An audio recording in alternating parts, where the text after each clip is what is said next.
Could Boruto's Jougan finally be making an appearance? Boruto's back is currently against the wall after his battle with Jura. After using his most powerful jutsu, the Rasengan Uzahiko, Jura was able to nullify it due to the Rasengan sharing the same principles as the Biju Bomb. For you guys that don't remember, Minato used the Biju Bomb as a blueprint to create the Rasengan, which is why they share the same principles. Nonetheless, this is a very impressive feat by Jura, and I don't think anyone else could replicate it. Kashin Koji states that this is where Boruto will die, and we all know Boruto isn't actually going to die here. So that means something or someone has to save Boruto from this fate. Now let's get into 3 ways I see Boruto being saved from Jura. The first obvious choice is Kawaki. We know Kawaki is likely going to get his limbs removed and upgraded to become insanely powerful. But how powerful are we talking? His body was meant to contain all of Ishiki's power, so it only makes sense that he will be just as strong as Ishiki. But why I think he'll likely be even more powerful is because he is a cyborg unlike Ishiki. His body can be upgraded and given new abilities alongside having Ishiki's power. Keep in mind, all the other car members got Shibai cells implanted into them. Could Kawaki be next? He said he wanted to get stronger by any means necessary, so it doesn't matter where it comes from or who it belongs to. Kawaki is seeking more power. Now, if you remember, Kawaki didn't know he had limiters placed on his power until Boruto told him about it because of Kashin Koji's ability to see in the future. But Kashin Koji still states that Boruto will die, so Kawaki doesn't seem like he will be strong enough to save Boruto. So if Kawaki can't save him, then who could? The one and only Momoshiki. We have yet to see or hear from Momoshiki so far in Blue Vortex, but that's likely going to change. As we know, Boruto can't use karma because he can't control it, and it allows Momoshiki to take control. Boruto is now out of options, and he may have no choice but to activate it. I can see him using it, but that won't be enough, which will lead to Momoshiki taking it over. Now, we've seen him take control of Boruto and was significantly more powerful than Boruto was, spamming massive Rasengans, creating a Rasengan bullet. Just imagine Momoshiki in control of this version of Boruto, and on top of that, I believe that Momoshiki's Rinnegan is on Boruto's left hand. Instead of wearing 2 gloves, he wears 1, and it's not even for the hand that he draws his sword with, so why wear 1? Could it be to pay homage to Sasuke? Maybe, but it's way more fun to think he has his Rinnegan on his hand. After all, they are merged into one body, and Boruto was able to see into the future because of Momoshiki's ability, so it wouldn't be surprising if the Rinnegan was there. Now let's get into what y'all really came for,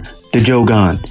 The Jougan making an appearance actually makes a lot of sense. See, Jura has already hinted to a divine intervention, meaning a godly being or power must have saved Boruto in their first encounter. Kashin Koji also has a godly ability to see every possible future, so it has to be a power that's even beyond what he can see, which kind of makes sense because it seems the Jougan is an extraordinary power beyond anything we've ever seen. I wouldn't be mad if the Jougan activates unconsciously and helps him fend off Jura and escapes his death. Many people like to bring up the Boruto chapter covers because they sometimes hint to what's to come in the future. For example, Kashin Koji had movie film strips in the background, which refers to his prescience ability. Sarada had black holes on her cover. Ryu had iron sand on his cover. In the recent chapter, Boruto has blue rays of light that's very similar to the Jougan's color. So some think this hints to the Jougan awakening for the first time. While I do think it's a bit of a stretch, Akimoto does like to place hints on his covers. So it's still a possibility. Out of these 3 different possibilities, what do you see most likely happening in the next few chapters? Or if you guys have a different theory, feel free to leave a comment down below. I always love to hear from you guys because y'all really be cooking with y'all theories. As always, appreciate you guys watching, and I'll catch you on the next one.